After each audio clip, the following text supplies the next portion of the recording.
Atenção, fãs apaixonados por Zezé de Camargo e Luciano. A análise do álbum de 1999 da dupla.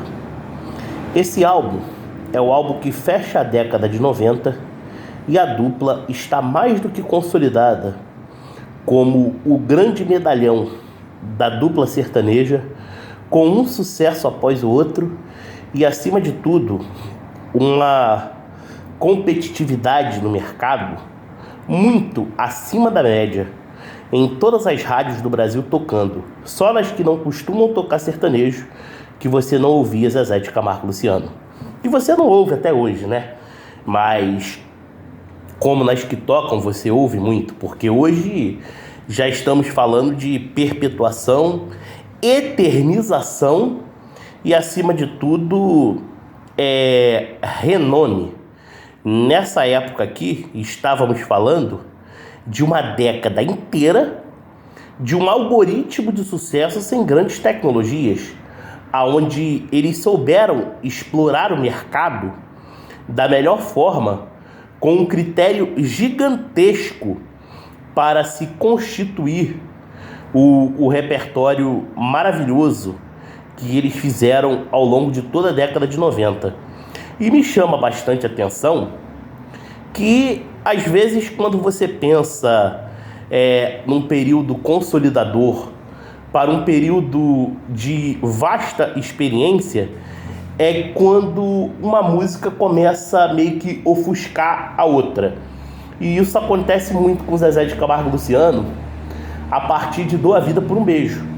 Porque Dou a Vida por um Beijo ganhou uma notoriedade, um destaque, uma paternidade tão grande em 2001, isso com mais de 7 meses do álbum 2000 lançado, que alguns sucessos anteriores ficaram esquecidos. Não do disco de 98 e de 97, que até hoje você ouve Toma Juízo, Cada Volta é o Recomeço, como Para Não Pensar em Você, Felicidade que Saudade de Você e Dois Corações, Uma História. E Pior é Te Perder também, e até mesmo Meu País. Mas no álbum de 1999, você pega a seguinte curiosidade e puxa na cabeça se isso alguma outra vez aconteceu em outro álbum de Zezé de Camargo e Luciano anteriormente, onde as músicas de sucesso principal, que foram as mais tocadas, estavam na sequência de faixas. Eu não preciso nem dizer que a primeira música a ser muito trabalhada no lançamento desse disco foi Pare. Pare, inclusive, se falava tanto que pudesse ser aquela, no dia de hoje, uma meme, né? Mas naquele tempo, para qualquer coisinha que alguém falasse que tivesse exagerando, todo mundo usava Pare.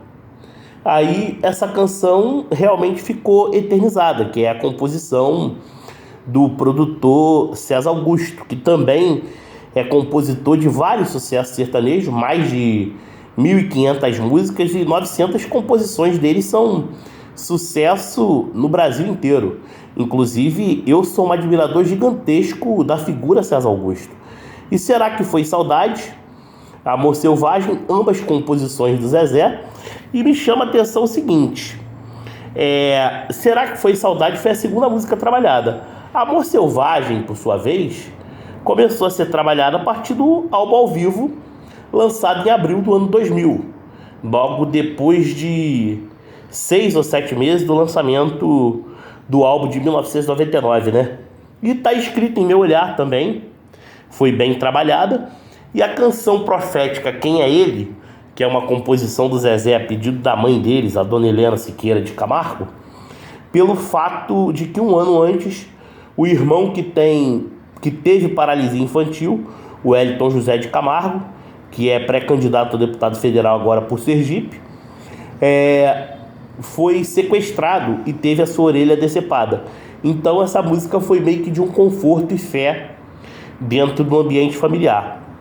Esse disco também transcorre de uma regravação da canção Fui Homem Demais, que, embora seja do Zezé, a composição tinha sido gravada 8 anos antes por João Mineiro e Marciano. E aqui você também tem muitas músicas pouco aproveitadas, né? Chega teve até um pequeno período de toque no ano 2005, um período muito nada a ver, onde parecia inclusive até que a dupla fosse lançar alguma coisa com a canção Chega, mas tivemos o filme Dois Filhos de Francisco, o CD Diferente de 2006, que também não veio, mas foi meio que uma epidemia naquele ano tocar essa música, de repente por muito pedido popular, porque Zezé de Camargo e Luciano é aquilo, né? Viveu das divulgações na rádio, quando logo no início, através das fichas do seu Francisco, e isso virou um ciclo rotativo à medida em que os fãs cresciam organicamente. Então eu acredito que sempre teve muita opinião pública na escolha do repertório a ser trabalhado, porque as vendagens de disco eram absurdas. E você puxa na mente aí, qual foi a dupla sertaneja ou artista que de 1990 a 1999 todos os discos passaram 1 milhão de cópias vendidas, de 1991 a 99. E mais do que isso, conforme eu sempre falo, de 91 a 2003, todos os álbuns de Zezé de Camargo e Luciano ultrapassaram de 1 milhão de cópias de vendagens. Isso daí é para você ter orgulho de saber que você tem bom gosto e que você preza pela qualidade da música. Esse disco traz também uma música lindíssima que eu gosto muito, chamado Você Mudou Demais, César Augusto, Indiferença em Seu Olhar, além da regravação de Christian Ralph, Saudade, e encerra com o chamamé O Último dos Apaixonados. Então, essa foi a análise desse álbum, onde para mim eu acho ele maravilhoso, e pelo álbum de 2000 ele foi um pouco ofuscado. Merecia ser um fonograma melhor resgatado além dos fãs, porque Zezé de Camargo e Luciano tem hit pra caramba e não tem menos de 80, conforme diz o próprio Zezé. Um grande abraço e até o próximo vídeo.